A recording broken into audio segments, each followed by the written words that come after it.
ముఖ్యమంత్రి చంద్రబాబు నాయుడు, ఆంధ్రప్రదేశ్ ముఖ్యమంత్రి చంద్రబాబు నాయుడు ఇటీవల కాలంలో వైఎస్ఆర్ కాంగ్రెస్ పార్టీ విధానాలని, జగన్మోహన్ రెడ్డి అరాచకాలని పదే పదే ప్రజలకు గుర్తు చేస్తున్నారు. రిపీటెడ్గా గుర్తు చేస్తున్నారు. ఎందుకంటే బహుశా ఆనాటి ఆ చేదు జ్ఞాపకాలని, ఆనాటి అరాచకాలని ప్రజల జ్ఞాపకాల్లోంచి పోకుండా ఉండడం కోసం. ఎందుకంటే జగన్మోహన్ రెడ్డి వారానికి ఒకసారి వచ్చి ఆయన 2-3 గంటలు ప్రెస్ మీట్ పెట్టి ఆయనకున్న బ్లూ మీడియా ద్వారా బాగా ఇంజెక్ట్ చేసే ప్రయత్నం చేస్తున్నారు కదా. అందుకని అది జనం మర్చిపోకుండా ఉండడం కోసం ఆయన ఆ లక్ష్యాన్ని పెట్టుకున్నట్టు కనబడుతోంది. ఎక్కడ పబ్లిక్ మీటింగ్ కానీ ఇంకోటి కానీ అడ్రస్ చేసినా కూడా అక్కడ తప్పనిసరిగా జగన్ ప్రభుత్వంలో జరిగిన అన్ని రకాల అరాచకాలు కానీ, అవినీతి కానీ, కుంభకోణాలు కానీ అన్నిటినీ గుర్తు చేసే ప్రయత్నం చేస్తున్నారు. ఇది ఎంతవరకు ప్రజలు దాన్ని రిసీవ్ చేసుకుంటున్నారు? ప్రజలు జగన్మోహన్ రెడ్డి అరాచకాన్ని నో డౌట్ ఆ అరాచకాలు భరించలేకే 164 సీట్లు ఇచ్చారు కూటమికి. 151 సీట్లున్న వైసీపీని 11 సీట్లకు పడేశారు. అయితే ఆ జ్ఞాపకాలు జనంలో ఇంకా ఆ చేదు జ్ఞాపకాలు, ఆ మరకలు ఇంకా అలాగే ఉన్నాయా లేదా, ప్రజలు ఏమన్నా మర్చిపోతున్నారా అనేది కూడా ఒక కీలకమైన అంశమే. బహుశా అది మర్చిపోకుండా ఉండడం కోసం, ప్రజలకి పదే పదే గుర్తు చేయడం కోసం ఒకవైపు చంద్రబాబు నాయుడు గారు, ఇంకోవైపు పవన్ కళ్యాణ్ గారు పదే పదే గుర్తు చేస్తున్నట్టుగా మనకు అనిపిస్తుంది. అది ఎలా ఉంది అనేది ఒకటే ఆలోచించాలి. రెండవది అమరావతికి సంబంధించి ఆంధ్రప్రదేశ్లో ఏ మూలకు వెళ్ళినా అమరావతి గురించి ప్రస్తావిస్తున్నారు చంద్రబాబు నాయుడు. ఇటీవల కాలంలో ఆ అమరావతి రాజధానికి సంబంధించి దానికి చట్టబద్ధత తీసుకొచ్చేందుకు పార్లమెంట్లో దాన్ని ఆమోదించి గెజిట్లో పెట్టించేందుకు ప్రయత్నాలు మొదలయ్యాయి. కేంద్ర ప్రభుత్వం క్యాబినెట్ నోటు కూడా రెడీ చేస్తోంది.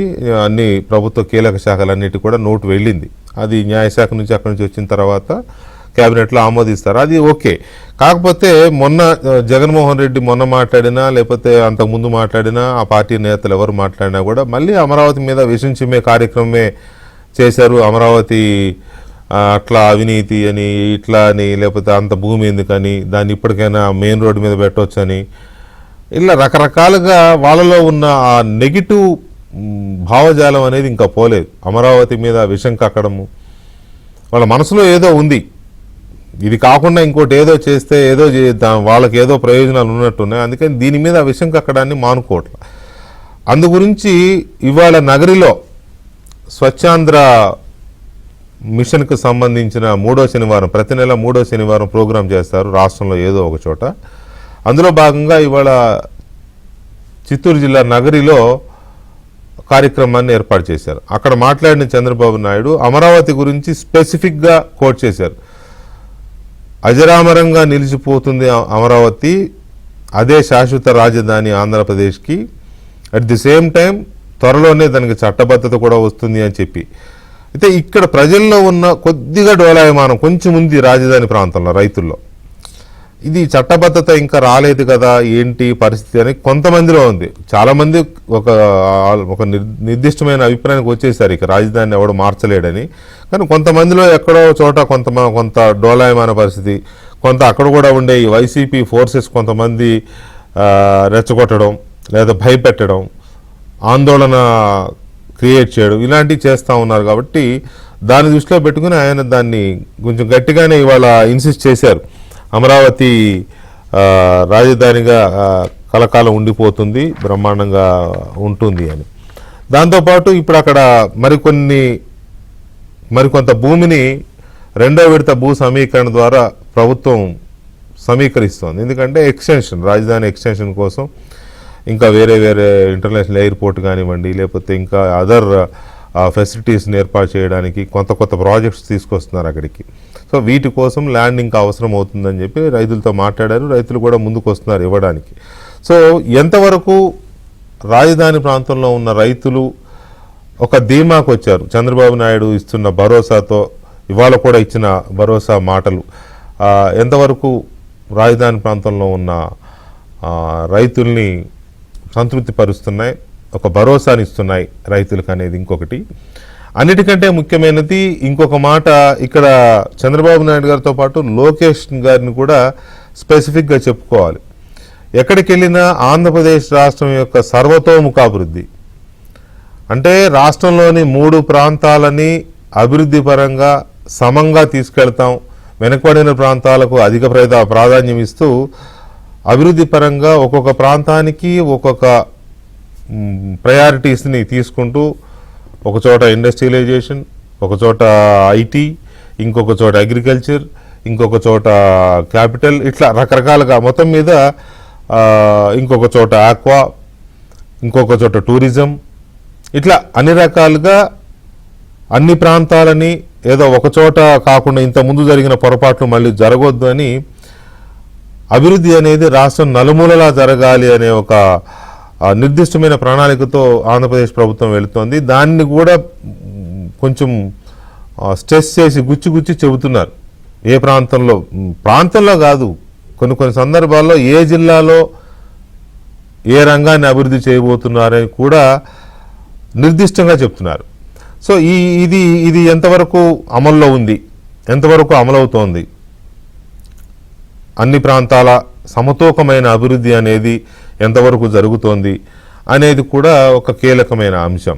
సో వైఎస్ఆర్ కాంగ్రెస్ పార్టీకి సంబంధించి ఇంకా ఎలాంటి జ్ఞాపకాలు, ఆ చేదు జ్ఞాపకాలు జనం మర్చిపోకుండా ఉండడం కోసం చాలా ప్రయారిటీ ఇస్తున్నారు. వీటితో పాటు జగన్మోహన్ రెడ్డి మొన్న మాట్లాడుతూ సర్వే రాళ్లని ఏదో తాను చరిత్రలో ఎవడూ చేయలేని భూ సర్వేని భూరక్ష పథకంతో నేను చేస్తే చంద్రబాబు నాయుడు వచ్చి కాపీ కొడుతున్నాడని, మా నాన్న సమకాలీకుడైన చంద్రబాబు నాయుడు తన కొడుకు వయసున్న నాతో పోటీ పడుతున్నాడని కూడా చెప్పుకున్నాడు ఆయన. దాని మీద చంద్రబాబు నాయుడు ఇలా రియాక్ట్ అయ్యారు. కొడుకు వయసుతో ఉన్నాడితో నేను పోటీ పడుతున్నానట అని కొంచెం కౌంటర్ ఇచ్చారు. దేంట్లో పోటీ? అరాచకాల్లో పోటీనా, అవినీతిలో పోటీనా, హింసలో పోటీనా, ఫ్యాక్షనిజంలో పోటీనా, దీంట్లోనా నీతో నాకు పోటీ అని చెప్పి ఆయన కొంచెం గట్టిగానే రియాక్ట్ అయ్యారు. నిజంగానే జగన్మోహన్ రెడ్డి మరి ఆ మాట ఎందుకన్నాడు? మా నాన్న వయసున్న చంద్రబాబు నాయుడు కొడుకు వయసున్న నాతో పోటీ పడుతున్నాడు. నిజానికి లోకేష్ వయసు కూడా జగన్మోహన్ రెడ్డి వయసు కాదు, చాలా తేడా ఉంది. ఇద్దరికి దాదాపు 12-13 ఏళ్ళు డిఫరెన్స్ ఉంది. జగన్మోహన్ రెడ్డి ఇప్పుడు 54-55, లోకేష్ గారు నిన్న ఎన్నో పుట్టినరోజు, 43వ పుట్టినరోజు. సో 12 ఏళ్ళు తేడా ఉంది. జగన్మోహన్ రెడ్డి ఏమో ఆయన ఇంకా చిన్నపిల్లడు అనుకుంటున్నాడు. ఆయన సరే ఓకే, అది ఏదనుకున్నా కొడుకు వయసున్న నాతో పోటీ పడుతున్నాడు చంద్రబాబు నాయుడు అనే మాట చంద్రబాబు నాయుడు ఎద్దేవా చేశారు ఇవాళ. సో ఏ రకమైన పోటీ అనే దాని మీద ఒకటి. తర్వాత ఒక కొత్త ఇది నడుస్తోంది. ఈ పట్టేదారు పాస్ పుస్తకాలు, భూములకు సంబంధించిన పట్టా పాస్ పుస్తకాల మీద జగన్మోహన్ రెడ్డి సర్వే రాళ్ల మీద ఎలాగైతే ఊళ్ళల్లో సమాధులకి సమాధి రాళ్ల మీద ఉంటాయి బొమ్మలు, వాళ్ళ ఎవరిదైతే సమాధో వాళ్ళ బొమ్మ వేస్తారు చాలా గ్రామాల్లో. ఇక్కడ భూములు సర్వే చేసినప్పుడు కూడా సర్వే రాళ్ల మీద జగన్మోహన్ రెడ్డి బొమ్మ వేయించుకున్నాడు ఆయన. అలాగే పట్టా పుస్తకాల మీద ఆయన బొమ్మ వేయించుకున్నాడు. ఈ ప్రభుత్వం వచ్చిన తర్వాత పట్టా పుస్తకాల మీద బొమ్మ తీసేయడం, జగన్మోహన్ రెడ్డి బొమ్మ తీసేసి చంద్రబాబు నాయుడు ప్రభుత్వం వచ్చిన తర్వాత అక్కడ 4 సింహాల రాజముద్ర అంటాం కదా, ఆ 3 సింహాల ముద్ర వేస్తున్నారు. ఎందుకంటే ప్రభుత్వాన్ని కాబట్టి వేస్తున్నారు. దానికి వైఎస్ఆర్ కాంగ్రెస్ పార్టీ కొంతమంది ఏం చేస్తున్నారంటే, కరెన్సీ నోటు మీద గాంధీ బొమ్మ ఉంటుంది కదా, మహాత్మా గాంధీ బొమ్మ, అంత మాత్రాన గాంధీ గారిది అయిపోతుందా, ఇట్లాంటి కుళ్ళు జోకులు వేస్తున్నారు. దాని మీద కూడా ఒక చర్చ నడుస్తూ ఉంది సొసైటీలో. ఒక సోషల్ మీడియా యాక్టివిస్ట్ మంచి కౌంటర్ ఇచ్చాడు, ముచ్చటైన కౌంటర్ ఇచ్చాడు. కరెన్సీ నోట్ అనేది చలామణిలో ఉంటుంది, ఎప్పుడు ఎవరి దగ్గర నిలకడగా ఉండదు. మహాత్మా గాంధీని ఈ దేశం జాతిపితగా భావిస్తుంది కాబట్టి ఆయనని రిజర్వ్ బ్యాంకు వేసిన ముద్ర అది. కరెన్సీ నోటు ఎక్కడ నిలకడగా ఉండదు, అది ఆ చేతిలోంచి ఈ చేతిలోంచి మారుతూ ఉంటుంది. కానీ పట్టా పాసు పుస్తకం నా ఇంట్లో నా బీరువాలో ఉంటుంది, దాని మీద నువ్వెవడు బొమ్మ వేసుకోవడాకని ఒక సోషల్ మీడియా యాక్టివిస్ట్ మిత్రుడు మంచి ముచ్చటైన కౌంటర్ వేశాడు. సో ఇటువంటి చిన్న చిలిపి మాటలు ఎందుకు చెప్పుకుంటున్నారు జగన్మోహన్ రెడ్డి గారు కానీ వైసీపీ వాళ్ళు అనేది మనతో చర్చలో పాల్గొంటున్నారు విశ్లేషకులు అప్పసాని రాజేష్ గారు, అలాగే తెలుగుదేశం పార్టీ గుంటూరు జిల్లా అధ్యక్షులు లిడ్ క్యాప్ చైర్మన్ పిల్లి మాణిక్యరావు గారు, అండ్ అమరావతి బహుజన జేఏసీ అధ్యక్షులు అండ్ సామాజిక సంక్షేమ మండలి చైర్మన్ పోతుల బాలకోటయ్య గారు అండ్ అమరావతి జేఏసీ రైతు జేఏసీ చైర్మన్ పువ్వాడ సుధాకర్ గారు కూడా మనతో జాయిన్ అయ్యారు. ముందుగా అమరావతికి సంబంధించి చంద్రబాబు నాయుడు గారు ఇవాళ నగరి సభలో, తిరుపతి జిల్లా నగరి సభలో ఏమన్నారో ఒకసారి అది విందామండి ప్లీజ్. అమరావతి ఎన్ని నాటకాలు, 3 ముక్కలాట ఆడారు. అమరావతి శ్మశానం అన్నారు, అమరావతి ఎడారన్నారు, అమరావతిలో బిల్డింగ్లు కట్టకూడదన్నారు. ఆ రోజు మీరు చూస్తే ఇప్పటికి కూడా మీరు గుర్తుపెట్టుకోవాలి, మీలో కూడా అలాంటి స్ఫూర్తి రావాలి. నా మీద ఒక నమ్మకం, నేను ఒక పిలిపిచ్చాను, ప్రపంచంలో ఎక్కడా జరగలేదు. 29,000 మంది రైతులు 33,000 ఎకరాల భూమి స్వచ్ఛందంగా ల్యాండ్ పూలింగ్ లో ఇచ్చిన ఏకైక రాష్ట్రం అమరావతి అని కూడా మరొకసారి తెలియజేస్తున్నా. నేను డబ్బులు ఇవ్వాల, కానీ వాళ్ళకు ఒక మార్గాన్ని చూపించాను. మీరు భూమి ఇవ్వండి, నేను రాజధాని కడతాను, అభివృద్ధి చేసిన తర్వాత దామాషా ప్రకారం మళ్ళీ మీకు ప్లాట్ ఇస్తా, దానివల్ల మీ ఆదాయం పెరుగుతుంది, మీకు మంచి పేరు వస్తుందంటే వాళ్ళు స్వచ్ఛందంగా ముందుకు వచ్చేశారు. అలాంటి ప్రయోగాలు చేస్తే నిన్న మళ్ళీ మాట్లాడుతున్నాడు, అమరావతి లాభం లేదు, నేను అడ్డుకుంటానని. ఎంతమంది అడ్డుకున్నా మన రాజధాని అమరావతిగానే ఉంటుంది. శాశ్వతంగా అమరావతి ప్రపంచం మెచ్చే రాజధానిగా తయారు చేస్తాం. రైట్, అది చంద్రబాబు నాయుడు గారు ఒక గట్టి భరోసాని నింపే ప్రయత్నం చేశారు. ఎవరు అడ్డుపడినా దాన్ని ఏమీ చేయలేరు, కదల్చలేరు అనే రకంగా ఆయన మాట్లాడిన మాటలు. సుధాకర్ గారు అండ్ బాలకోటయ్య గారు, సుధాకర్ గారు ముందుగా నమస్తే అండి. ముందుగా మీకు చంద్రబాబు నాయుడు గారు అమరావతి గురించి ఈ రోజు అంటే ఇంత ముందు చెప్పారు, కానీ ఇవాళ చాలా స్ట్రాంగ్గా, అది కూడా తిరుపతి జిల్లా నగరిలో చెప్పిన మాట, చాలా స్ట్రాంగ్గా, అంత బలంగా నమ్మకంగా చెప్పిన మాట మీ రైతుల్లో కానీ మీలో కానీ ఏమనిపిస్తోంది? వెంకటకృష్ణ గారు, ముందుగా ఈ చర్చ ప్రారంభించబోయే ముందుగా మీకను అదేవిధంగా ప్యానెల్లో ఉన్నటువంటి పెద్దలకి, ఏబిఎన్ ప్రేక్షకులకి అమరావతి రాజధాని ఐక్యతార్యచర్చ సమితి తరఫున హృదయపూర్వక నమస్కారాలు తెలియజేస్తున్నాను. ఈ రోజు చంద్రబాబు నాయుడు గారు చెప్పినటువంటిది మాలో చాలా భరోసాని నింపిందండి. ఎందుకంటే అనేక మంది, ఇంకా మీరు ఇందాక ఓపెనింగ్ రిమార్క్స్ లో చెబుతున్నట్లు 99% మంది ప్రజలకి నమ్మకం ఉన్నప్పటికీ కూడా వైసీపీ వ్యక్తులు, వైసీపీ నాయకులు ఇంకా కూడా ఒక గందరగోళాన్ని సృష్టించాలి అనేటువంటి దాంతో వాళ్ళ యొక్క నాయకుడికి, అంటే ఒక స్థిరత్వం లేనటువంటి నాయకుడికి, ఒక ఆలోచన లేనటువంటి నాయకుడు ఏదైతే రోజుకొక మాట, పూటకొక మాట అన్నట్టుగా చేసేటువంటి వ్యాఖ్యల వలన కొత్త గందరగోళం ఉండేటువంటి పరిస్థితులు ఉన్న నేపథ్యంలో ఈరోజు చంద్రబాబు నాయుడు గారు స్పష్టంగా చెప్పారు, కూటమి ప్రభుత్వం స్పష్టంగా ఉంటుంది. ఎవరు ఎన్ని కుయుక్తులు పన్నినా, ఎవరు ఎంత చెడగొట్టాలని చూసినా ఆంధ్రప్రదేశ్ కి ప్రజా రాజధానిగా అమరావతి అజరామంగా ఉంటుంది. దాని యొక్క అభివృద్ధిని ఎవరు అడ్డుకోలేరు. ఏదైతే నేను ఇచ్చినటువంటి పిలుపుకి ప్రజలు స్ఫూర్తితో ముందుకు వచ్చి ఒక స్ఫూర్తి, అమరావతి రైతులు ఈ రాష్ట్రానికి ఒక స్ఫూర్తిని చూపించారో, ఆ స్ఫూర్తిని, ఆ యొక్క త్యాగాన్ని వృధా కానివ్వము ఎట్టి పరిస్థితులు అని చెప్పడంతో పాటుగా ఈ యొక్క కూటమి ప్రభుత్వం అభివృద్ధి వికేంద్రీకరణకు కట్టుబడి ఉన్నది. ఏదైతే గతంలో 2014-19లో కూడా ఏ విధంగా అన్ని ప్రాంతాలు అంటే ఇవాళ నగరిలో, సుధాకర్ గారు ఒక్క నిమిషం సార్, ఇవాళ నగరిలో చంద్రబాబు నాయుడు గారు మాట్లాడిన మాట ఇప్పుడు నేను ఏదైతే వినిపించానో అది పొద్దున మేము లైవ్ లోనూ నడిచింది, అది తర్వాత కూడా 2-3 సార్లు మా దాంట్లో వచ్చింది, నేను మళ్ళీ ఇప్పుడు చూపించాను కదా. ఇది డెఫినెట్ గా మీ ప్రాంతంలో రైతులు ప్రజలు చూసే ఉంటారు కదా. ఇవి చూసిన తర్వాత ఏంటి ఆ ఫీలింగ్స్ ఎలా ఉన్నాయి? చాలా ఆనందంగా ఉందండి. ఎందుకంటే ఇప్పుడు దాకా ఇక్కడ అభివృద్ధి ఇప్పుడు కనబడతా ఉందండి. దాదాపు 2 నెలల నుంచి నిర్విరామంగా 23,000 మంది పైన కార్మికులు ప్రతి నిత్యం పనిచేస్తా ఉన్నారు అమరావతిలో. దాదాపు స్పష్టంగా మాకైతే అర్థమవుతా ఉంది, 2028 డిసెంబర్ కల్లా మొదటి దశ అమరావతి రాజధాని నిర్మాణం పూర్తవుతుందని చెప్పడంలో ఎటువంటి అతిశయోక్తి లేదు. ఇంకొక శుభవార్త ఏంటంటే, ఏదైతే మనం భారతదేశ గణతంత్ర దినోత్సవాన్ని అత్యంత అద్భుతంగా జరుపుకుంటా ఉంటాం, ఆ గణతంత్రపు దినోత్సవ గౌరవ వందన స్వీకరణ కార్యక్రమం మనకు రేపు 26వ తేదీన మన రాజధాని, మనందరి రాజధాని, ప్రజా రాజధాని అమరావతిలో జరగబోతా ఉంది. కాబట్టి ఆ రోజు ఆ యొక్క విజువల్స్ అన్నిటినీ కూడా ప్రజలందరూ తిలకిస్తా ఉంటారు. ఏ విధంగా నిర్మాణ కార్యక్రమాలు ఈ రాజధానిలో జరుగుతా ఉన్నాయి, మన రాజధాని ఏ విధంగా మన బిడ్డలకి బంగారు భవిష్యత్తు అందించడానికి సిద్ధంగా ఉంది, కూటమి ప్రభుత్వం కట్టుబడి ఉంది.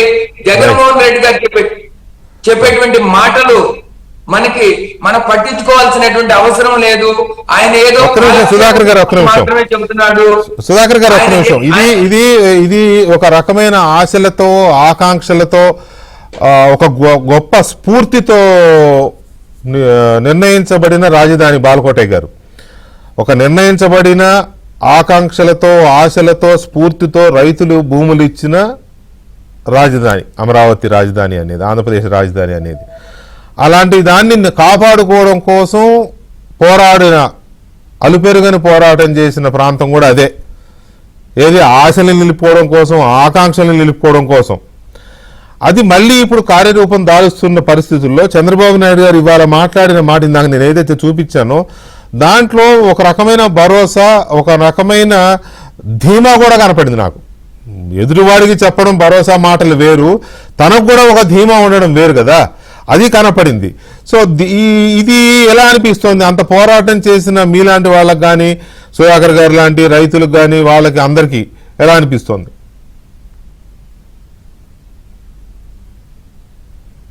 మ్యూట్లో ఉంది. అమరావతి మ్యూట్ అవ్వకూడదు. పెద్దల అప్పసాని గారికి వినిపిస్తుందా? వెంకటకృష్ణ వినపడుతుంది, మాట్లాడండి. అప్పసాని గారికి, అలాగనే సోదరుడు మాణిక్యాలరావు గారికి, సుధాకర్ కూడా ధన్యవాదాలు. వెంకటకృష్ణ గారు 12 సంవత్సరాల తర్వాత కూడా ప్రజా రాజధాని అమరావతి గురించి మళ్ళీ ప్రజలకు చెప్పడం కానీ, ముఖ్యమంత్రి గారు మాట్లాడటం కానీ, మీరు మేము మాట్లాడటం కానీ నిజానికైతే చాలా బాధాకరం. జనమంతా ఒకవైపు, జగన్మోహన్ రెడ్డి ఒక్కడే ఒకవైపు. ఈజీ కోట్ అమరావతి. మీరు ఆంధ్రప్రదేశ్లో 5.5 కోట్ల మంది అమరావతి రాజధాని కావాలని ఓట్లేసి మరి కూటమి పార్టీకి 123 సీట్లు ఇచ్చినా 3 రాజధానులు వద్దయ్యా, నీ మనిషి వెనకబెట్టుకోవయ్యానని 11 సీట్లు ఇచ్చినా అమరావతి మీద ఈ విష ప్రలాపన జాగట్లా.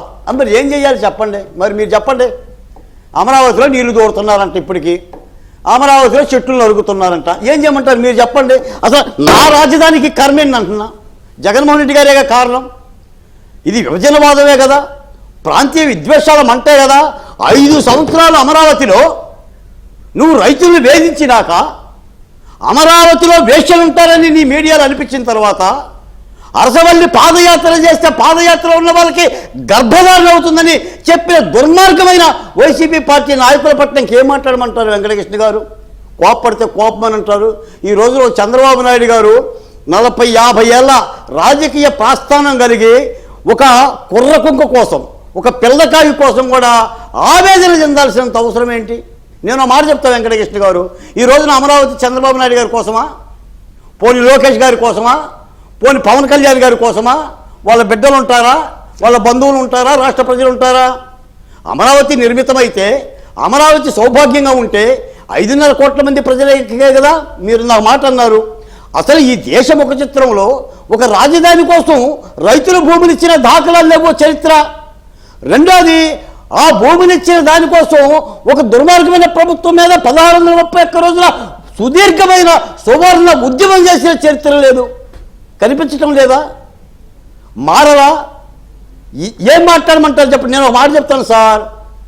తాజ్మహల్ నిర్మాణానికి రాళ్ళెత్తిన కూలీలు ఎవరో శ్రీశ్రీ గారు అడుగుతారు, మనకు తెలియదు, ఎందుకంటే మనం లేవు కాబట్టి. నాగార్జునసాగర్ డ్యామ్ ఎలా కట్టారో కూడా మనకు తెలియదు.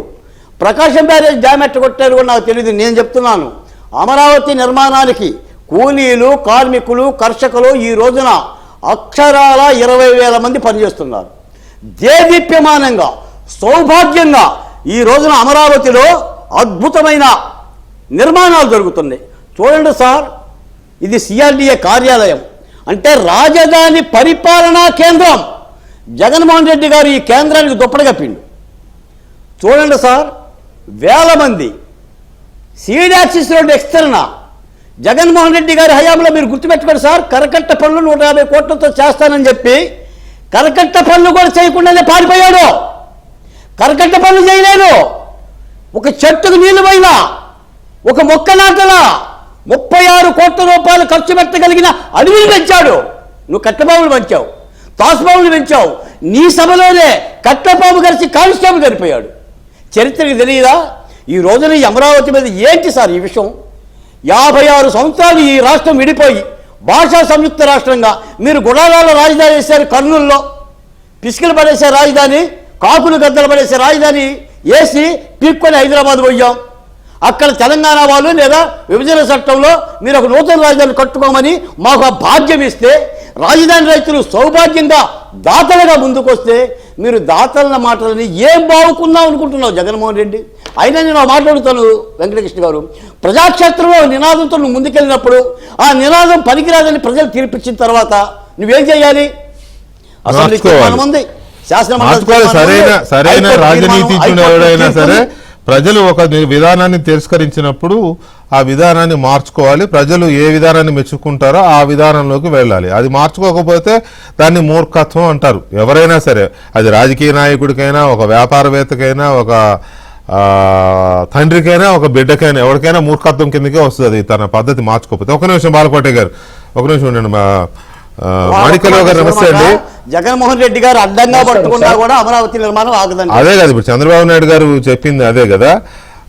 మాణిక్యరావు గారు, ఇప్పుడు తెలుగుదేశం పార్టీలో చాలా మంది నాయకులు చాలా కలవరపడిన సందర్భం చూసాం. చాలా మంది అవాకులు చవాకులు మాట్లాడిన వైసీపీ నాయకులను చూసాం. అలా రాజధాని మీద ఆ రకంగా మాట్లాడిన నాయకుల్లో శ్రీమతి రోజా గారు ఒకరు. ఇవాళ అక్కడ జరిగింది ఒక సభ. ఆ సభలో ఇందాక నేను చూపించిన మాటలు చంద్రబాబు నాయుడు గారివి. సో ఇది రాష్ట్ర వ్యాప్తంగా కూడా ఇవాళ ఒకటే మూడుంది. అదేంటి అంటే అమరావతి ఆంధ్రప్రదేశ్ రాజధాని అని.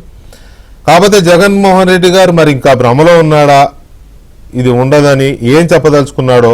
మొత్తం మీద చంద్రబాబు నాయుడు గారు ఇవాళ ఇచ్చిన స్ట్రోక్ వైసీపీకి జగన్మోహన్ రెడ్డి గారికి తగిలింది అనుకోవచ్చా? ఖచ్చితంగా అండి. వెంకటకృష్ణ గారు, మీకు, అంపసాని గారికి, బాలకోట గారికి, సుధాకర్ గారికి, వీక్షకులందరికీ నమస్కారం. జగన్మోహన్ రెడ్డి ఇందాక బాలకోట గారు మాట్లాడిన దగ్గర నుంచి నేను మొదలు పెడతా. ఒక రాజకీయ పార్టీ అనేది రాష్ట్రంలో ఎవరైనా పెట్టుకోవచ్చు, ఎన్నికల్లో పాల్గొనవచ్చు, ఓడిపోవచ్చు, గెలవచ్చు. గెలిచినటువంటి వాళ్ళు సంక్షేమం, అభివృద్ధి, ప్రజాస్వామ్యబద్ధంగా నడపాలి. ఓడిపోయినటువంటి వాళ్ళు సమీక్ష చేసుకొని ముందుకెళ్ళాలి. గొంతు కొంచెం బాగలేదు, అందుకని పర్లేదు చెప్పండి. కానీ జగన్మోహన్ రెడ్డిది రాజకీయ పార్టీ కాదు. ఇక్కడ నేను చాలా స్పష్టంగా చెప్పదలుచుకున్నాను, చాలా స్పృహలో ఉండి చెప్పదలుచుకున్నాను. జగన్మోహన్ రెడ్డి రాజకీయ ముసుగులో ఉన్నటువంటి టెర్రరిస్టు స్వభావం కలిగినటువంటి పార్టీ నడుపుతా ఉన్నాడు. ఈ మాట నేను ఎందుకు అంటున్నానంటే, బాలకోటి గారు చెప్పినట్టే ఒక రాజకీయ పార్టీ ఒక నినాదంతో నేను 3 రాజధానులు కడతాను అని చెప్పేసి, 30 రాజధానులు కడతాను అని చెప్పేసి, ఒక రాజ్యాంగపరమైనటువంటి హక్కుగా వచ్చినటువంటి రాజధానిని అవహేళన చేస్తూ, రాజ్యాంగాన్ని అవహేళన చేస్తూ, మొత్తం ప్రజల్ని అవహేళన చేస్తూ తీసుకున్నటువంటి నిర్ణయాన్ని ప్రజలు తిప్పికొట్టారు. తిప్పికొట్టిన తర్వాత ఒక రాజకీయ పార్టీ అయితే ఏం చేయాలంటే సమీక్ష చేసుకోవాలి. ఎస్, నేను చేసింది తప్పే, నేను చేసింది పొరపాటే. మరలా ఏదైతే రాజధాని అనే ఒక అంశం ఉందో అది రాజ్యాంగానికి సంబంధించినటువంటి అంశం. ఈ భారతదేశ రాజ్యాంగం ప్రకారం ఈ దేశానికి ఒక రాజధాని, ఈ దేశంలో ఉన్నటువంటి అన్ని రాష్ట్రాలకి ఒక్కొక్క రాజధాని ఉంది కాబట్టి నేను కట్టుబడి ఉంటాను అని మాట్లాడాలి. కానీ దానికి భిన్నంగా గతంలో ఏదైతే ప్రజల తిరస్కారానికి గురైనటువంటి అంశం ఉందో ఆ అంశాన్నే ఇది రాజ్యాంగంలో ఎక్కడా లేదని, అవసరం వస్తే దీన్ని కూలుస్తామని, లేకపోతే ఇంకా కులాలు మతాల పేర్ల మీద దాని గురించి మాట్లాడుతున్నాడంటే ఇది టెర్రరిస్టు స్వభావం కాదా? నేను ఖచ్చితంగా అడుగుతా ఉన్నా. టెర్రరిస్టు స్వభావం రెచ్చగొడతా ఉన్నాడు. మీరు చూడండి, ఓడిపోయిన తర్వాత సమీక్షలు చేయకుండా అతను ఏదైతే ఒక ల్యాండ్ టైటిలింగ్ యాక్ట్ తీసుకొచ్చారో ఆ యాక్ట్ ప్రజల యొక్క భూముల్ని లాక్కునేదిగా ఉందని, రాజముద్ర కాకుండా తన దిష్టి బొమ్మతో చేసుకున్నారని ప్రజల్లో తీవ్రమైనటువంటి అది తర్వాత అది మాట్లాడదామండి. పాస్ పుస్తకాలది ఫోటోలది చాలా కథ ఉంది దాని మీద. ఒక్క మాట అమరావతి గురించి కూడా తిరస్కరించి అమరావతి గురించి మాట్లాడుతున్నా. తిరస్కరించిన తర్వాత మళ్ళా నేను అదే చేస్తాను అంటే దీన్ని టెర్రరిస్టు స్వభావం అనరా? అందుకనే మేమేమంటున్నామంటే చంద్రబాబు నాయుడు గారు ఈ రోజు ఎందుకంత బలంగా చెప్పారంటే, ఇలాంటి రాజకీయ నాయకుడు టెర్రరిస్టు స్వభావం ఉండి టెర్రరిస్టు ముసుగుతో నడుపుతున్నటువంటి రాజకీయ నాయకుడిని చంద్రబాబు నాయుడు గారు లాంటి 40 సంవత్సరాల అనుభవం ఉన్నటువంటి నాయకుడే చూడలేదు. కాబట్టి ఒక రక్షణ కవచాన్ని రాజధానికి ఆయన కట్టడి చేస్తా ఉన్నాడు కాబట్టి అంత భరోసాగా మాట్లాడగలిగాడు. ఎందుకంటే ఆయన ఉన్నటువంటి 5 సంవత్సరాల్లో విచ్ఛిన్నం చేయటానికి మాటలే కాకుండా చేతలు కూడా చేశాడు. కోర్టుల్ని దూషించాడు, కోర్టులను అనుమానించాడు, పార్లమెంట్ లోకి తీసుకెళ్లాలని ప్రయత్నం చేశాడు, సుప్రీంకోర్టు లాగా తీసుకెళ్లాడు. ఇలాంటి ఎటువంటి సమస్య ఈ రాజధాని అనే దానికి రాకూడదు అనే ఉద్దేశంతో ఢిల్లీలో కూడా పార్లమెంట్ లో కూడా దీని మీద అనేకమైనటువంటి చర్చలు జరుగుతూ ఉన్నాయి. పార్లమెంట్ కమిటీ కూడా మాట్లాడుతూ ఉంది. అమరావతిని రాజధాని అనే దాన్ని కదిలించకుండా ఒక రక్షణ చట్టాన్ని ఏర్పాటు చేస్తున్నామని భరోసాతోటే ఈ రోజు చంద్రబాబు నాయుడు గారు మాట్లాడారు. ఆ భరోసా అందుకే కదా నేను అందుకే అన్నాను, ఆయన ప్రజలకి భరోసా ఇవ్వడమే కాదు, రాజకీయ నాయకులు భరోసా కల్పించడం కోసం కొన్ని మాటలు చెబుతారు. కానీ వాళ్ళు చెప్పే మాటలతో వాళ్ళలో కూడా ఒక ధీమా కనిపించినప్పుడే అది వర్కౌట్ అవుతుంది. ఆ ధీమా ఇవాళ చాలా స్పష్టంగా అంటే ఇంత ముందు లేదని కాదు, ఇంకా కొట్టొచ్చినట్టు. రాజేష్ గారు నమస్తే అండి. నమస్తే రాజేష్ గారు, ఒకటేమో ఒకవైపు అమరావతి చంద్రబాబు నాయుడు గారు వ్యక్తం చేసిన ధీమా, ఇచ్చిన భరోసా. రెండో వైపు సమగ్రమైన అభివృద్ధి, అన్ని ప్రాంతాల అభివృద్ధి. వీటి మీద అప్రోచ్ ఎలా ఉంది? వీటి మీద ఒక నిర్దిష్టమైన ప్రణాళిక అమలవుతుందని మనం అనుకోవచ్చా? ముందుగా ప్యానెల్లో ఉన్న మిత్రులు అలాగే ఏబిఎన్ వీక్షకులందరికీ కూడా నమస్కారం. నమస్తే అండి.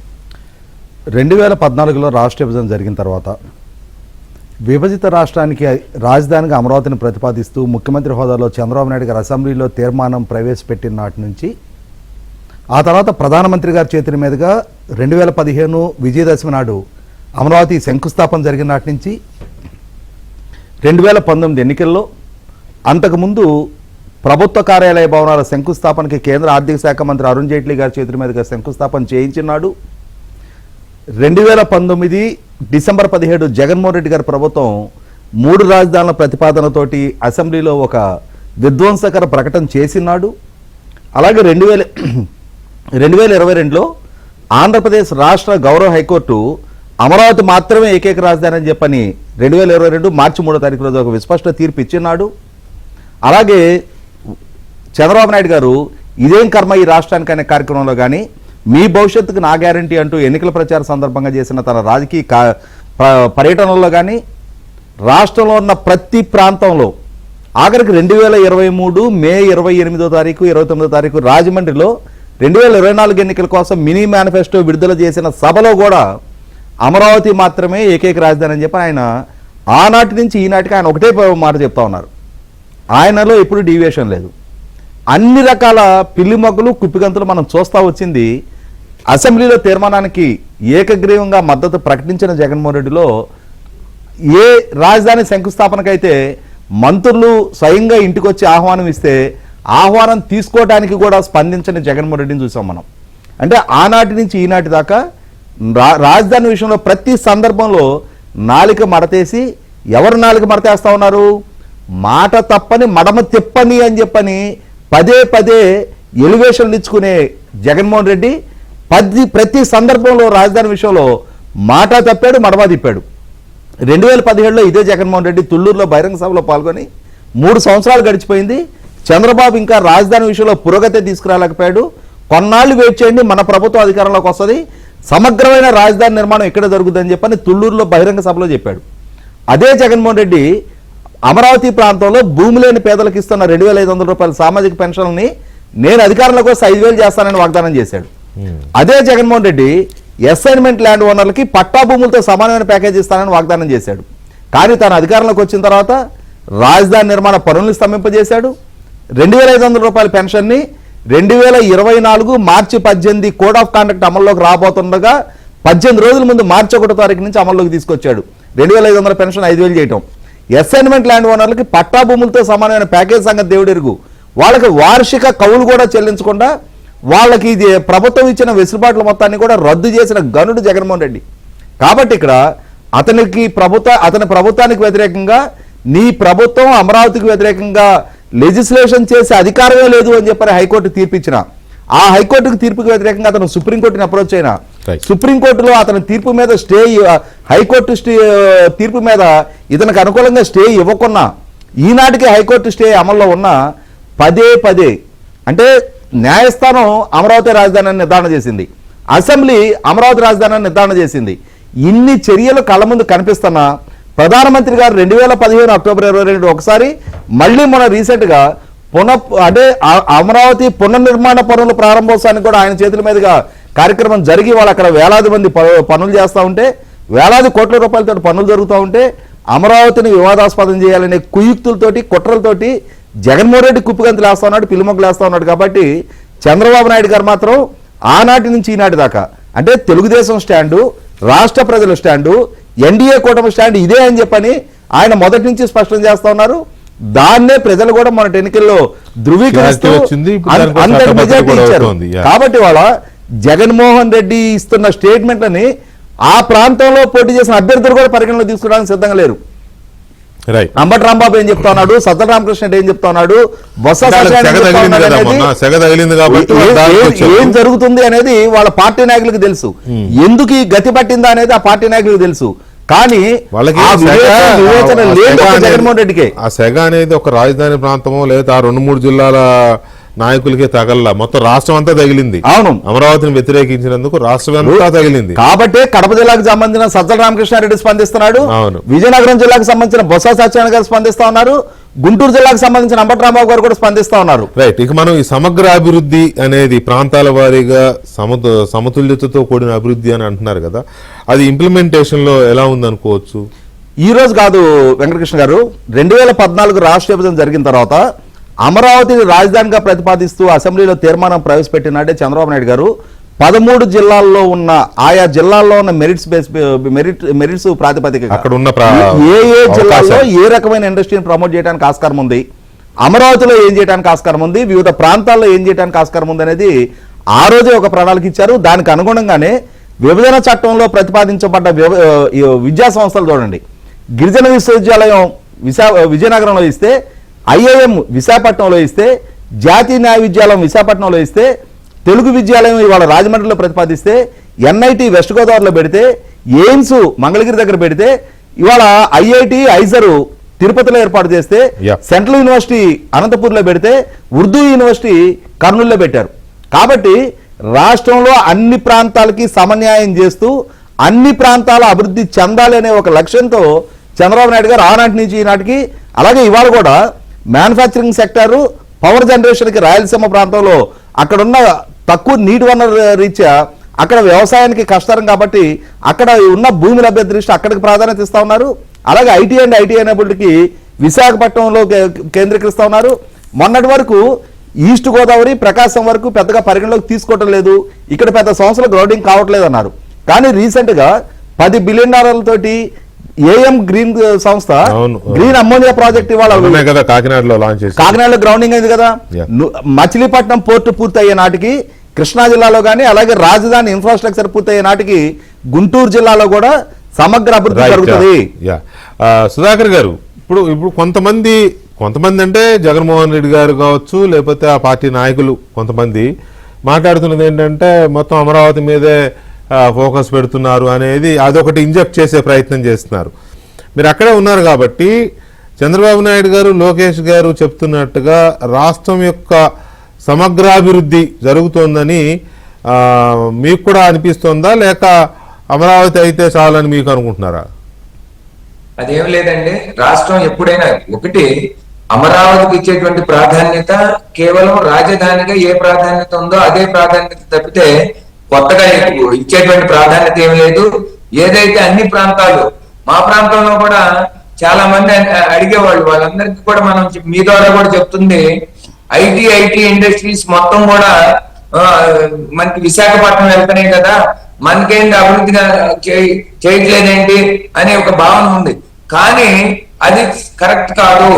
ఏ ప్రాంతానికి, ఇందాక అప్పసాని రాజేష్ గారు చెప్పినట్టు, ఏ ప్రాంతానికి ఏదైతే సౌలభ్యంగా ఉంటుందో అక్కడ ఆ పరిశ్రమలు అభివృద్ధి చెందడానికి అవకాశాలు ఉన్నాయో ఆ విధంగా పరిశ్రమలను కేటాయించడం జరుగుతూ ఉంది, అభివృద్ధి కార్యక్రమాలను చేపట్టడం జరుగుతూ ఉంది.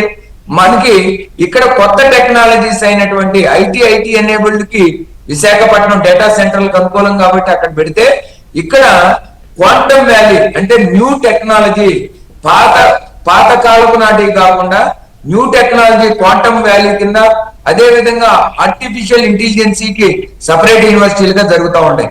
ఇంకొక మాట కూడా పదే చెబుతూ ఉంటారు, ఇక్కడ డబ్బులన్నిటికీ అప్పులు తీసుకొచ్చి అమరావతిని అభివృద్ధి చేస్తున్నాడని ఒక దుష్ప్రచారం చేస్తున్నారు. ఇక్కడ అప్పులు తీసుకొచ్చే అన్నిటికీ కేవలం ప్రభుత్వం కౌంటర్ గ్యారంటీ మాత్రమే.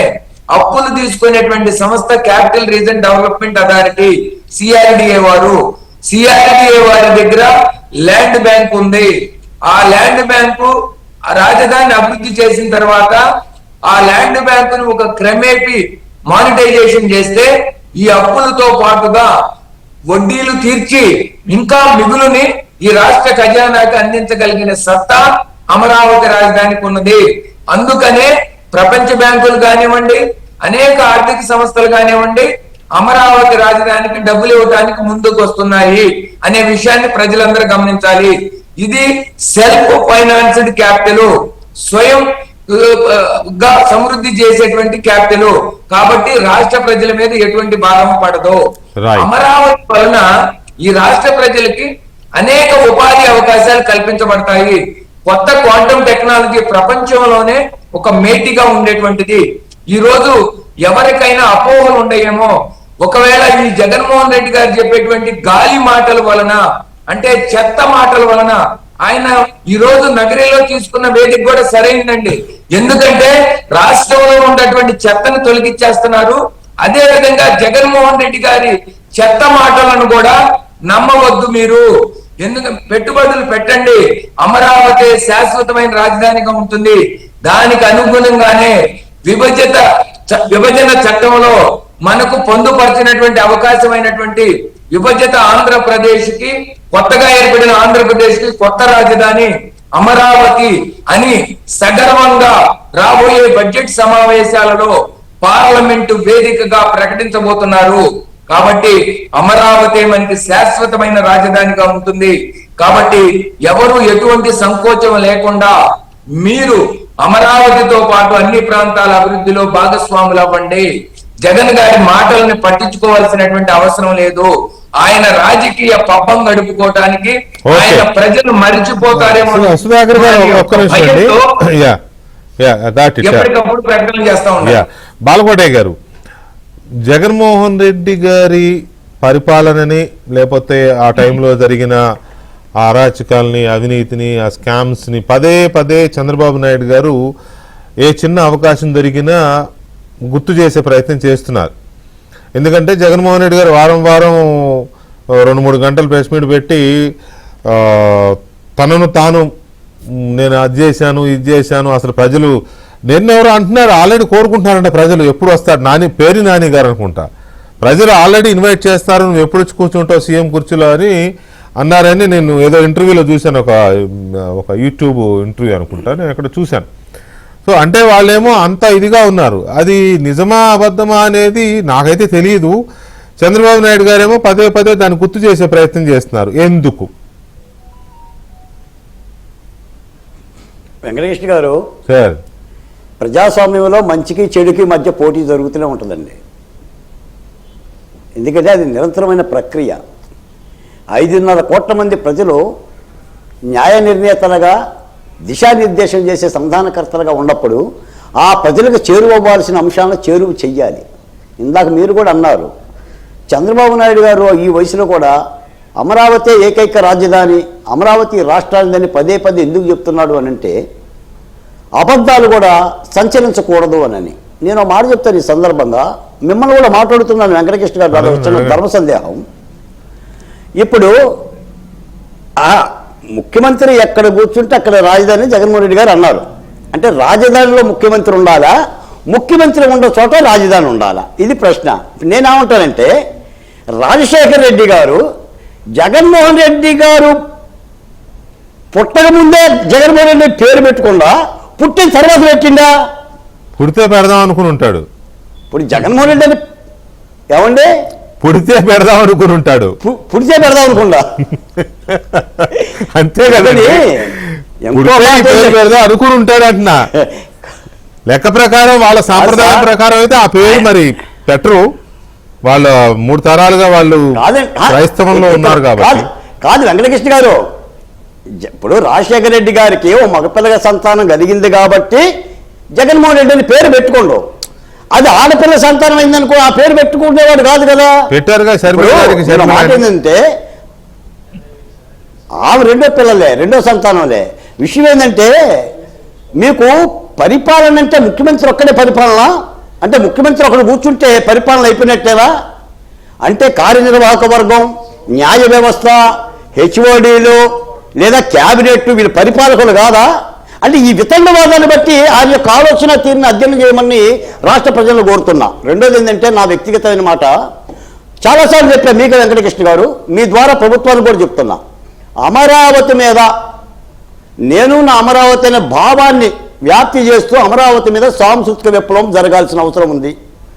చైనాలో మావో గనక 100 పువ్వులు వికసించని 1000 ఆలోచనలు సంఘర్షించని అన్నట్టుగా ఈ ఇంగువ వాసని, ఇప్పుడు మొక్క చింత తెచ్చినా చింత పులుసు రావలేదన్నట్టుగా ఈ ఇంగువ విషబీజాలని 3 ప్రాంతాల్లో వ్యాప్తి కాకుండా అమరావతిని రాష్ట్ర ప్రజలు సొంతం చేసుకోవాలంటే ఆ విప్లవాత్మకమైన సాంస్కృతిక ఉద్యమం జరగాలి.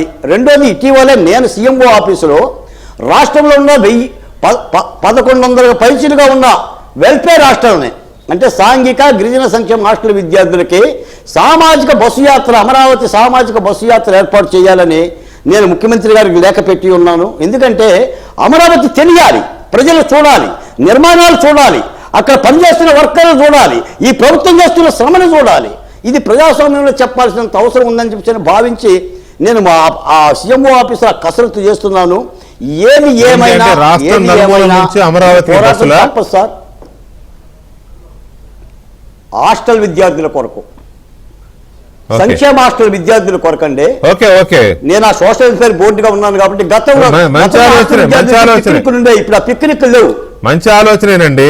ఇంతకుముందు పిక్నిక్లు ఉండే వెంకటకృష్ణ గారు, విహారయాత్రలు ఉండే, ఇప్పుడు లేవు. అమరావతిని తీసి చూపించడం అనేది విజ్ఞాన యాత్ర అవుతుంది. వాళ్ళ భవిష్యత్తుని వాళ్ళు చూసుకునే యాత్ర అవుతుంది. భవిష్యత్తులో మన రాజధాని ఎలా ఉండబోతుందో నిర్మాణ స్థాయి నుంచే చూసే ఒక తీపి జ్ఞాపకం అవుతుంది. ఇప్పుడు మీరు దాకా అన్నారు తాజ్మహల్ నిర్మాణానికి రాళ్ళెత్తిన కూలీలు ఎవరు అని. మనం కట్టిన తాజ్మహల్ చూస్తున్నాం కానీ కడుతున్నప్పుడు చూసినాడు ఎవడో మనం చూడలేదు. ఆనాటి ప్రజలు చూశారు.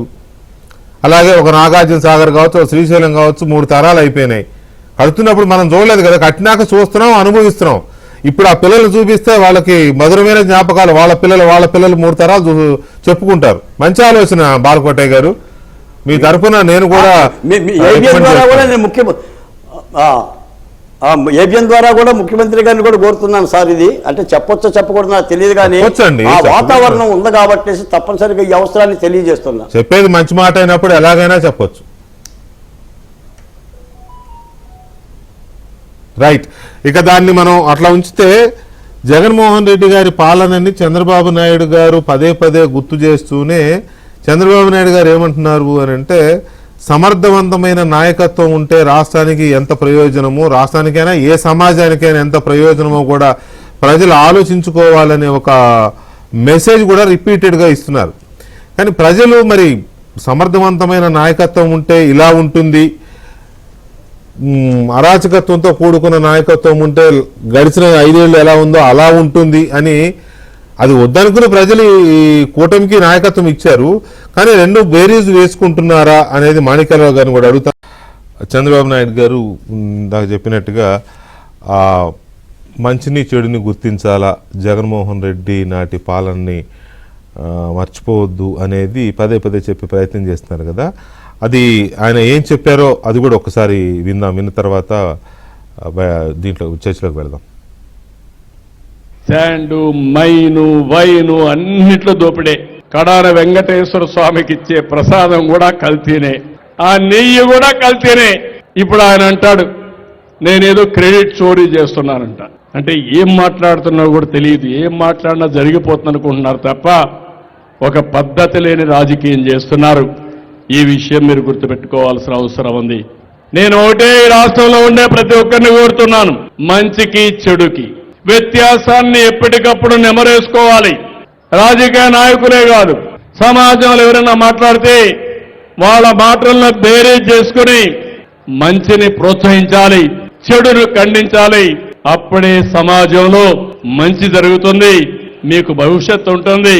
మీకే కాదు మన పిల్లలకు కూడా బంగారు భవిష్యత్తు ఉంటుందని మీ అందరికీ విజ్ఞప్తి చేస్తున్నా. మాణిక్యాలరావు గారు, చంద్రబాబు నాయుడు గారు ఇది పదే పదే ఇది చెప్తున్నారు కదా, ఏంటి చెప్పడంలో ఉద్దేశం ఏంటి అనేది ఒక ప్రశ్న నాది. రెండవది, ప్రజలు రెండిటికి ఆ తేడాని అది వద్దనుకుని ఓట్లు వేసి గెలిపించుకున్నారు కదా కూటమి ప్రభుత్వాన్ని. ఈ సమర్థవంతమైన నాయకత్వం ఉంటే ఇలా ఉంటుంది, అరాచకత్వమైన నాయకత్వం ఉంటే అలా ఉంటుందని గుర్తించి వాళ్ళ వాళ్ళ మనసుల్లో పదిలంగా పెట్టుకున్నారా? వెంకటకృష్ణ గారు, మీరు అడిగినటువంటి ప్రశ్నలు రెండు చాలా ముఖ్యమైనవి. రాజకీయాల్లో నిరంతరం ప్రజల్ని అప్రమత్తత చేయాల్సినటువంటి బాధ్యత కలిగినటువంటి రాజకీయ నాయకుడి పట్ల ఉంటుంది. చంద్రబాబు నాయుడు గారు 40 సంవత్సరాల నుంచి రాజకీయాల్లో ఉండి అనేక సార్లు ముఖ్యమంత్రిగా, అనేక సార్లు ప్రతిపక్ష నేతగా ఉండి ఎప్పుడు కూడా ప్రజల పక్షాన, ప్రతిపక్షంలో ఉన్నప్పుడు ప్రజల పక్షాన, అధికారంలో ఉన్నప్పుడు అభివృద్ధి చేయాలనే తపనతోటి పనిచేసినటువంటి వ్యక్తి. ప్రజాస్వామ్యంలో దుర్మార్గులకి కూడా, విధ్వంసం చేసినటువంటి వారు కూడా మళ్ళా ఎన్నికల్లో పోటీ చేసేటువంటి అవకాశం ఉంది.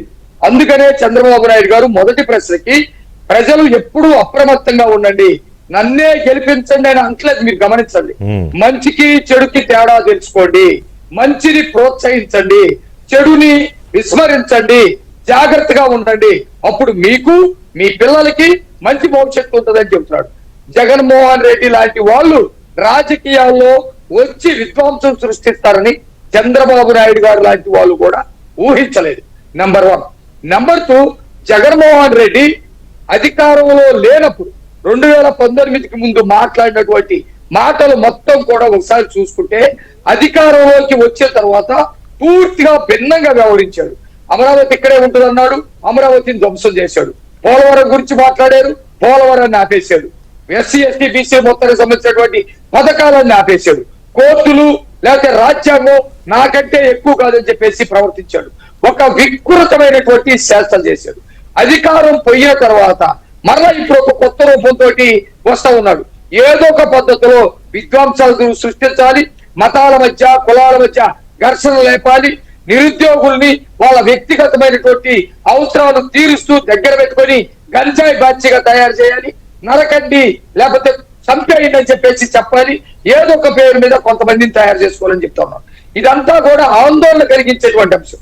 మాలాంటి రాజకీయ నాయకులకైనా, మీలాంటి ప్రజాస్వామ్యాన్ని కోరుకునేటువంటి పత్రికలకైనా, మీడియాకైనా ఈ రాష్ట్రం యొక్క బాగు మనకి ముఖ్యమైనప్పుడు అందరి ఆలోచనలు ఇలాగే ఉండాలి.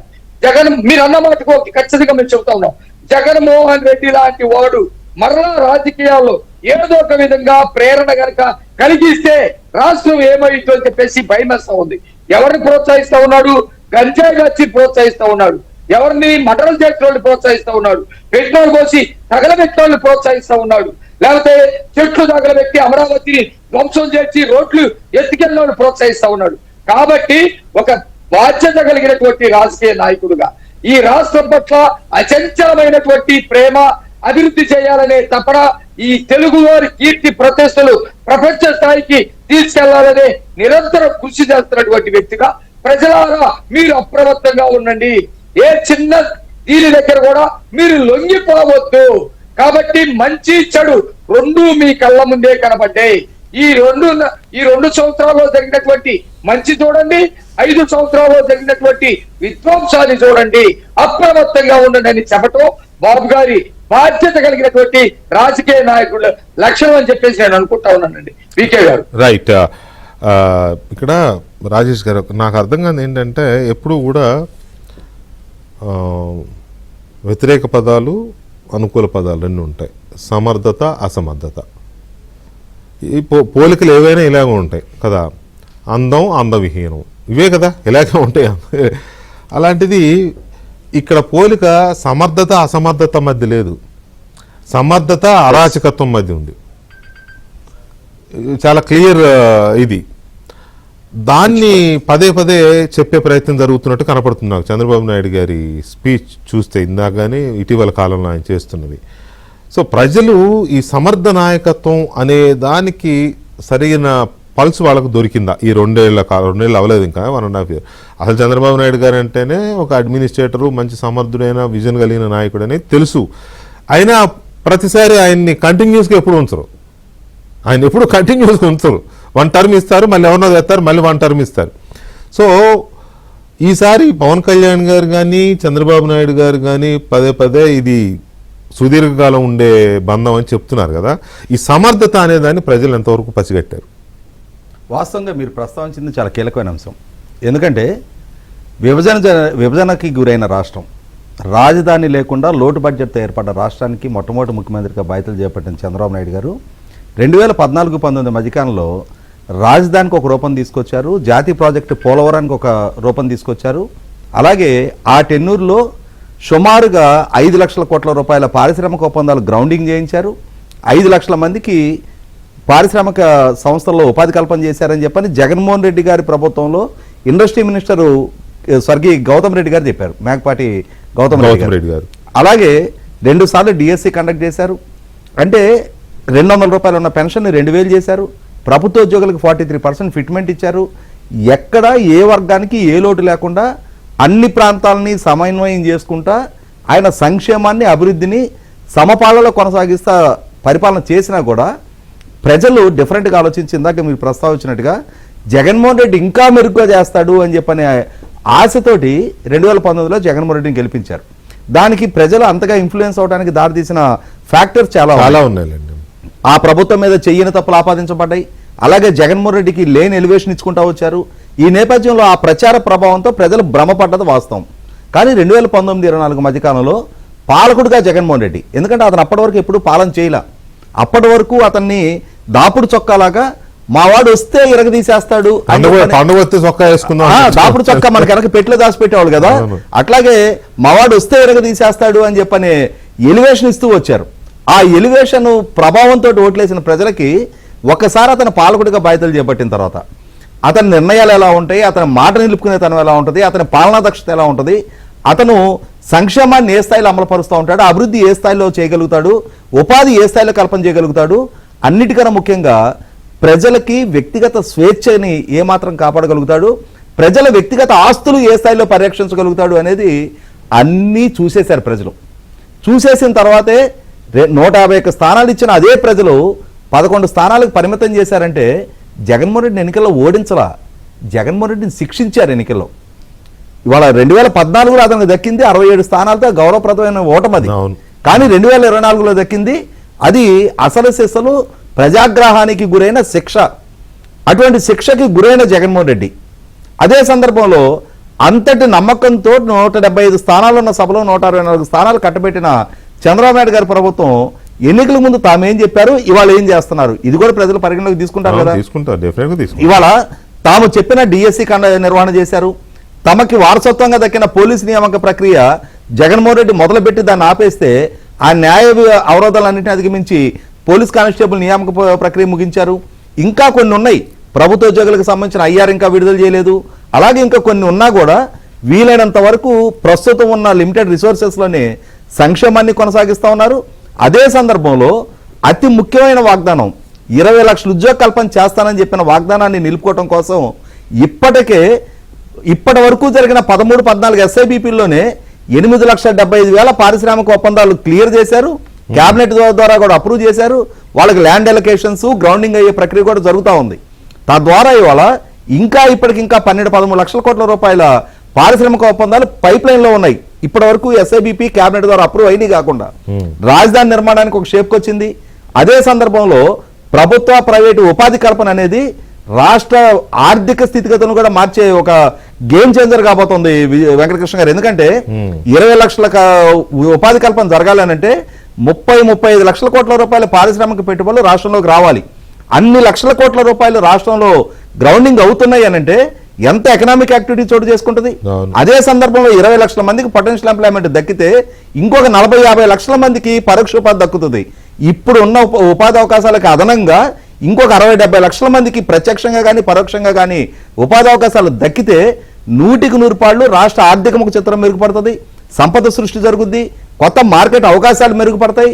తద్వారా రాష్ట్రాన్ని ఏ నమ్మకంతో చంద్రబాబు నాయుడు గారి నాయకత్వంలో ఉన్న ఎన్డీఏ కూటమికి అప్పచెప్పారో ఆ నమ్మకాన్ని నిలుపుకున్నట్టు అవుద్ది. తర్వాత ఈ బాలకోట గారు ఒక్క నిమిషం, బాలకోట గారు చెప్పిన భావజాల వ్యాప్తి అంశం ఒక నిమిషం చెప్తాను నేను. అసలు సిసలు భావజాల వ్యాప్తి జరగాల్సిన అవసరం ఉంది వెంకటకృష్ణ గారు. ప్రభుత్వానికి రూపాయి పెట్టుబడి అవసరంలా. ఇవాళ సిఆర్డిఏ పరిధి మొత్తాన్ని అమరావతిగానే పరిగణిస్తాం మనం. CRD capital region development authority మొత్తాన్ని ఇవాళ ప్రభుత్వ పరంగా అడ్మినిస్ట్రేటివ్ పరంగా కొన్ని చిన్న చిన్న నిర్ణయాలు తీసుకుంటే చాలు.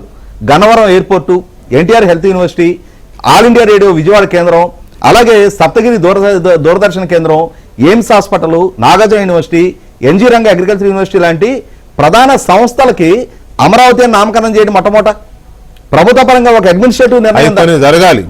చట్టబద్ధత అయిన తర్వాత చేస్తారేమో. దానికి రూపాయి పెట్టుబడి అవసరం లేదు. సిఆర్డిఏ పరిధిలో ఉన్న వాళ్ళందరూ కూడా అమరావతి అంటే 29 గ్రామాలకు సంబంధించింది కాదు, మనము అమరావతి వాసనమే, మనది అమరావతి అనే భావన మొట్టమొదటి ఇక్కడన్నా కలిగితే అది రాష్ట్ర వ్యాప్తంగా భావజాలం వ్యాప్తి చెందుద్ది. యాక్చువల్ గా నేను ఇదే డౌట్ నేను అడిగాను ఇటీవల ఒక ఆఫీసర్ని, అందులోనే అడిగితే ఇప్పుడే పెడితే అక్కడ ఏమీ లేకుండానే పెట్టారని మళ్ళీ ఎవరో ఒకళ్ళు అంటారు. ఆ గెజిట్ ఏదో అయిపోతుంది కదా, అంటే కేంద్ర గెజిట్ అనేది ఫార్మాలిటీ అండి. అసెంబ్లీ ద్వారా తీర్మానంతో రాజధాని నిర్మాణం జరిగింది. రాజేష్ గారు కరెక్టే, మీరు అన్నది కరెక్టే, పెడితే ఏం కాదు. కానీ అయినా సరే చంద్రబాబు నాయుడు సంగతి, చంద్రబాబు నాయుడు గారి సంగతి తెలుసు కదా, కొంత రూల్స్, చట్టము, పద్ధతి దీని ప్రకారం వెళ్ళాలంటారు కదా. అది అయిన తర్వాత ఇక్కడ మారుద్దాము రాజధాని వ్యవహారంలో ఈ కార్యాలయాలు వీటికనే ముందే కేంద్ర ప్రభుత్వం భారతదేశ మ్యాప్ లో అమరావతిని మార్పు పెట్టారు, తర్వాత తీశారు, మళ్ళీ పెట్టారు, 2 సార్లు తీయడం పెట్టడం జరిగింది. ఎవరికి అధికారం వచ్చినట్టు ఏదో ఇప్పుడు పాకిస్తాన్, చైనా ఏం చేస్తాయి, ఇండియా మ్యాప్ ని కాశ్మీర్ లేకుండా చేస్తా ఉంటాయి. బాలకోట గారు చెప్పండి ఏంటి? వెంకటకృష్ణ గారు, చట్టాల పరిధిలో లేదా న్యాయస్థానాల పరిధిలో అమరావతిని చూడటం, కొలుచుకోవటం, భద్రపరుచుకోవటం వేరు. ప్రజలంతా కూడా ఇది మా రాజధాని, మా రాష్ట్ర రాజధాని, దీన్ని కాపాడుకోవాలని 3 ప్రాంతాల ప్రజలు భావ విప్లవం జరగటం వేరు. ఇది ప్రజలను చైతన్యవంతం చేస్తేనే జరుగుతుంది. ఎందుకంటే కొన్ని అంశాలు తప్పు. రెండో మాట ఏంటంటే ఆలమందర చెదరిన పశువుల కాపరిది తప్పు, సేనల చెదరిన సేననాథులు చెప్పని చౌడప్ప మహాకవి పద్యం 13వ శతాబ్దం చెప్పాను నేను. నిజంగా ఆంధ్ర రాష్ట్రానికి సమర్థవంతమైన నాయకత్వం ఉండాలి. చంద్రబాబు నాయుడు గారు చెప్పిన మాట అదే.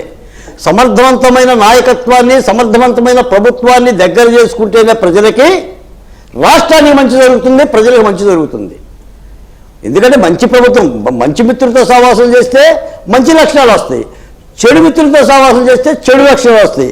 అందుకని తప్పనిసరిగా ఈ ప్రభుత్వాన్ని ఆశీర్వదించాల్సిన బాధ్యత ఈ రాష్ట్ర ప్రజల మీద ఉంది. నేను ఒక మాట చెప్తున్నాను సార్, భోగాపురం అమరావతిలో లేదు, డేటా సెంటర్ అమరావతికి రావటంలా, ఏఐ అమరావతిలో లేదు, సాగునీటి ప్రాజెక్టు అమరావతికి రావట్లా. అమరావతిలో జరిగే అభివృద్ధి అమరావతిలో జరుగుతుంది, రాయలసీమలో జరిగే అభివృద్ధి రాయలసీమ జరుగుతుంది, ఉత్తరాంధ్రలో జరిగే అభివృద్ధి ఉత్తరాంధ్ర జరుగుతుంది. ఇది అభివృద్ధి వికేంద్రీకరణ. ఈ అభివృద్ధి అదే చెప్పే ప్రయత్నం చేస్తున్నట్టు కనబడుతోంది. అందుకే నేను ఆ టాపిక్ ని ప్రత్యేకంగా తీసుకున్నా. బాగా చెప్పారు. అయితే ఇక్కడ ఇంకొకటి కూడా మాణిక్యాలరావు గారు,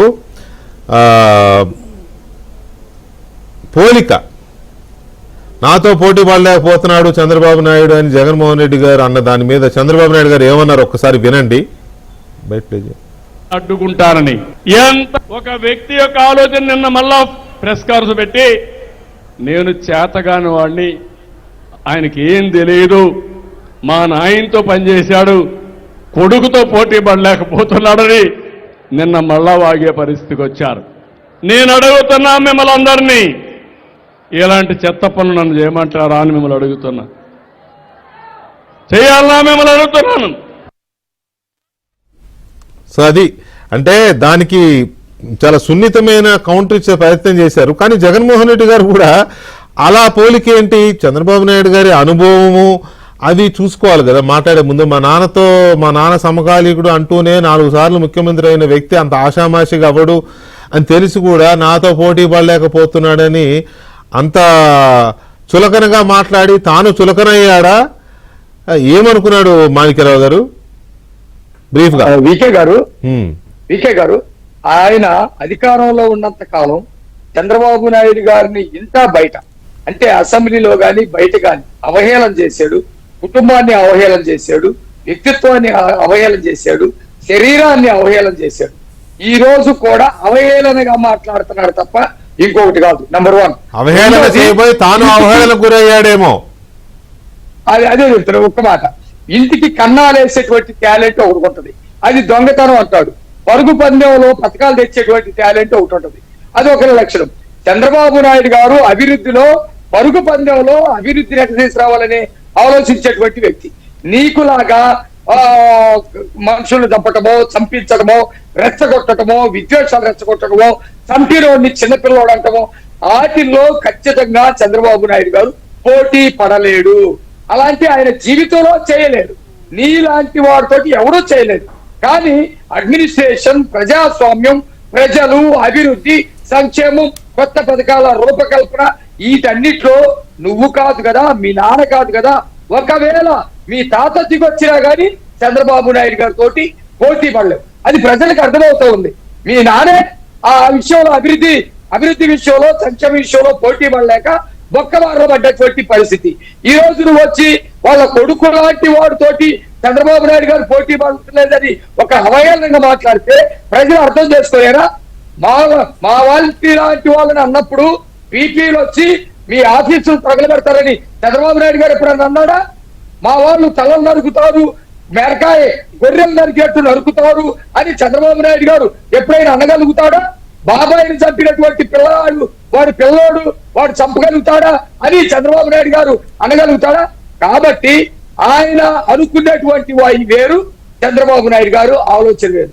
అందుకనే ఈ రోజు నగరి బేస్డ్గా అనేకమైనటువంటి విషయాలు, ప్రజా చైతన్య విషయాలు, నాయకత్వ లక్షణ విషయాలు, భవిష్యత్తులో నాయకుడిని ఎదుర్కొనేటువంటి విషయాలు అన్ని కూడా చంద్రబాబు నాయుడు గారు ప్రజల ముందు ఒట్టించే ఇస్తారు. రైట్ సార్, రైట్ మాణిక్యరావు గారు. సుధాకర్ గారు దీని మీద మీరు ఏమైనా చెప్తారా? ఈ పోలిక మీద చంద్రబాబు నాయుడు గారు స్పందించిన తీరు మీద బ్రీఫ్ గా 1 minute. వెంకటకృష్ణ గారు, అయితే ప్రజాస్వామ్యంలో పార్టీల యొక్క పరిపాలనా విధానం, పార్టీలు అధికారంలోకి రావటం, అధికారం నుంచి దిగిపోవడం సహజం. కానీ ఈ రోజు చంద్రబాబు నాయుడు గారు చెప్పేటువంటి ఉద్దేశం ఏంటంటే, జగన్మోహన్ రెడ్డి గారు గతంలో అధికారంలోకి వచ్చాడంటే ఎందుకు వచ్చాడు అంటే ఆయన పరిపాలన ప్రజలు చూసి ఉండలేదు. చూసి ఉండకుండా ప్రజాస్వామ్యంలో ఈ రాజకీయ పార్టీ కనుక అధికారంలోకి వస్తే, ఈయన అధికారంలోకి వస్తే మన జీవితాల్లో ఏమైనా మార్పు వచ్చిద్దా అని ఒక ఆశతో ఓట్లేసి అధికారంలోకి తీసుకురావడం జరిగింది.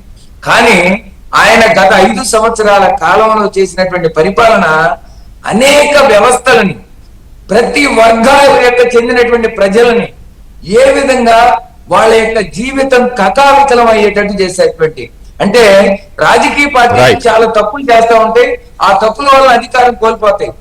కానీ జగన్మోహన్ రెడ్డి గారు చేసినటువంటి తప్పులని ప్రతి ఒక్కరి యొక్క జీవితాన్ని చిన్నాభిన్నం చేయడానికి తోడ్పడింది. కాబట్టి జగన్మోహన్ రెడ్డి గారు అని గుర్తుకొచ్చిన వెంటనే ఆ బాధ అనేది ఏదైతే తన జీవితంలో జరిగినటువంటి పూడ్చుకోలేనటువంటి నష్టం గుర్తొచ్చింది. ఏదన్నా పథకాలలోనో లేదో ఎక్కడన్నా చిన్న అందుబాటు లేకపోతే ఒకవేళ కూటమి ప్రభుత్వం ఈ విధంగా చేసింది అని అనుకోవచ్చేమో, కానీ వెంటనే జగన్మోహన్ రెడ్డి గారు గుర్తొస్తే 2019 నుంచి 2024 రైట్ సుధాకర్ గారు. పరిపాలన